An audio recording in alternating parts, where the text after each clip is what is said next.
Sanctus, Sanctus, Sanctus Dominus Deus Sabaoth. Bapak, Ibu, dan saudara-saudariku yang terkasih dalam Tuhan kita Yesus Kristus, salam sejahtera untuk kita semua. Berkat Allah yang Maha Kuasa senantiasa menyertai kita.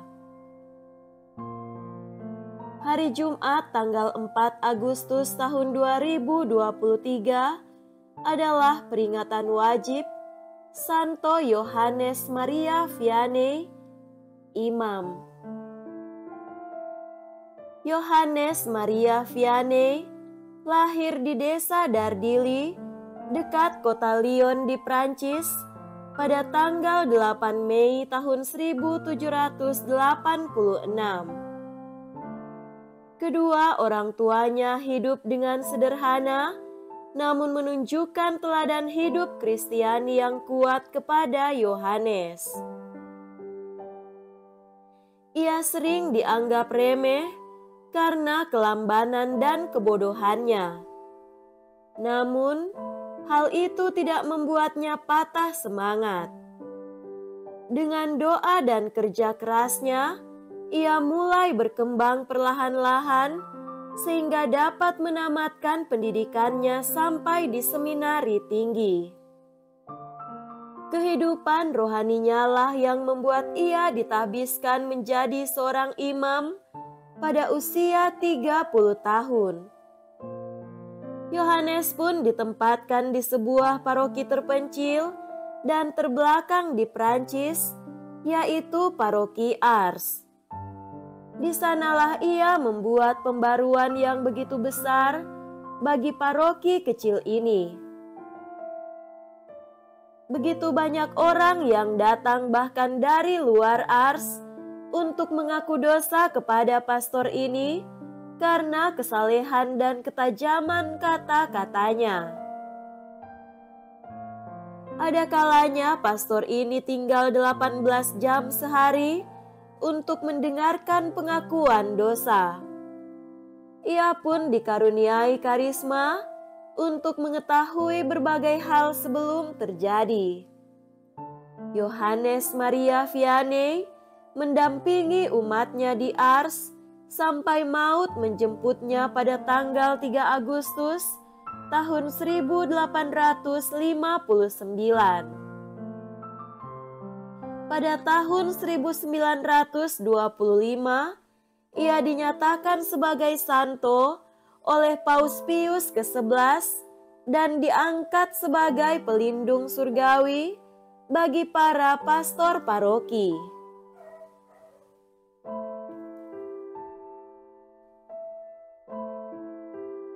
Marilah kita mendengarkan dan merenungkan bacaan-bacaan kitab suci.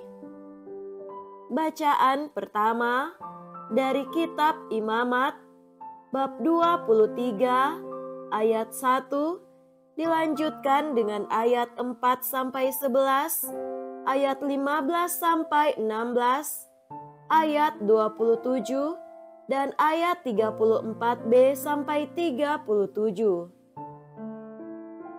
Tuhan bersabda kepada Musa, "Inilah hari-hari raya yang ditetapkan Tuhan, hari-hari pertemuan kudus yang harus kalian maklumkan masing-masing pada waktunya yang tetap.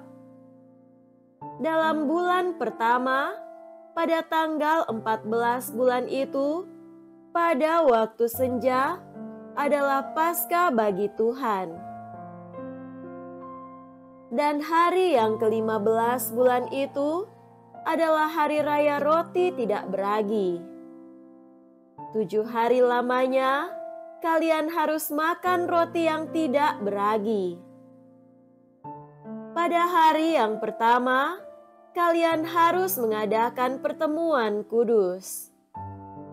Janganlah kalian melakukan sesuatu pekerjaan berat. kalian harus mempersembahkan kurban api-apian kepada Tuhan 7 hari lamanya. Pada hari yang ketujuh, haruslah ada pertemuan kudus. Janganlah kalian melakukan suatu pekerjaan berat. Tuhan bersabda pula kepada Musa, "Berbicaralah kepada orang Israel, dan katakanlah kepada mereka, apabila kalian sampai ke negeri yang akan kuberikan kepada kalian, dan kalian menuai hasilnya, maka kalian harus membawa seberkas hasil pertama dari penuaianmu kepada imam. Dan imam itu harus mengunjukkan berkas itu di hadapan Tuhan, supaya Tuhan berkenan akan kalian. Imam harus mengunjukkannya pada hari sesudah Sabat. Kemudian kalian harus menghitung mulai dari hari sesudah Sabat itu, yaitu waktu kalian membawa berkas persembahan unjukan, haruslah genap 7 minggu. Sampai pada hari sesudah Sabat yang ketujuh, harus kalian hitung 50 hari. Lalu kalian harus mempersembahkan kurban sajian yang baru kepada Tuhan. Akan tetapi, tanggal 10 bulan ketujuh adalah hari perdamaian. Kalian harus mengadakan pertemuan kudus dan harus merendahkan diri dengan berpuasa dan mempersembahkan kurban api-apian kepada Tuhan. Hari yang ke-15 bulan ketujuh itu adalah hari raya Pondok Daun bagi Tuhan, 7 hari lamanya. Pada hari yang pertama, harus ada pertemuan kudus. Janganlah kalian melakukan suatu pekerjaan berat. 7 hari lamanya, kalian harus mempersembahkan kurban api-apian, dan pada hari yang ke-8, kalian harus mengadakan pertemuan kudus dan mempersembahkan kurban api-apian kepada Tuhan. Itulah hari raya perkumpulan. Janganlah kalian melakukan suatu pekerjaan berat. Itulah hari-hari raya yang ditetapkan Tuhan, yang harus kalian maklumkan sebagai hari pertemuan kudus untuk mempersembahkan kurban api-apian kepada Tuhan, yaitu kurban bakaran dan kurban sajian, kurban sembelihan dan kurban-kurban curahan, setiap hari sebanyak yang ditetapkan untuk hari itu. Demikianlah sabda Tuhan. Syukur kepada Allah.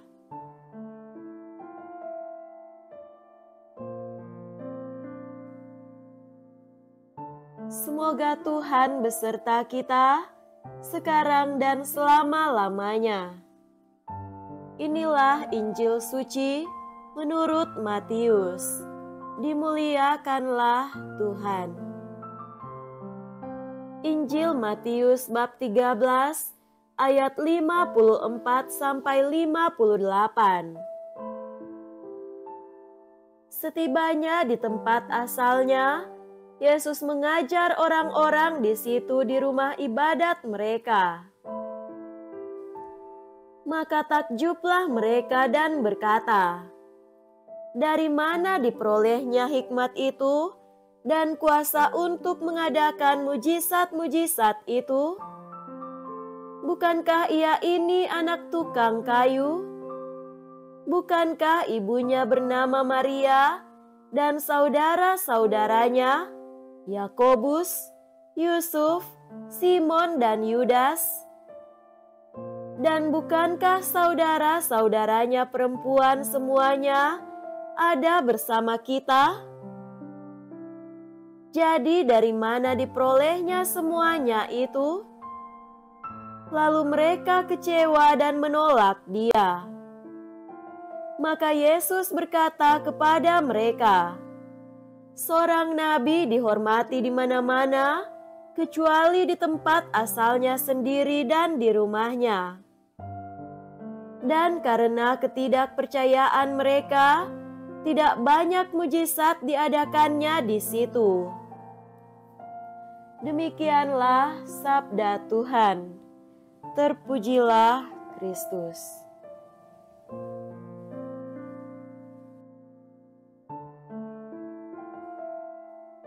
Saudara-saudariku yang terkasih dalam Tuhan kita Yesus Kristus, tema renungan kita pada hari ini adalah keutamaan sikap sederhana.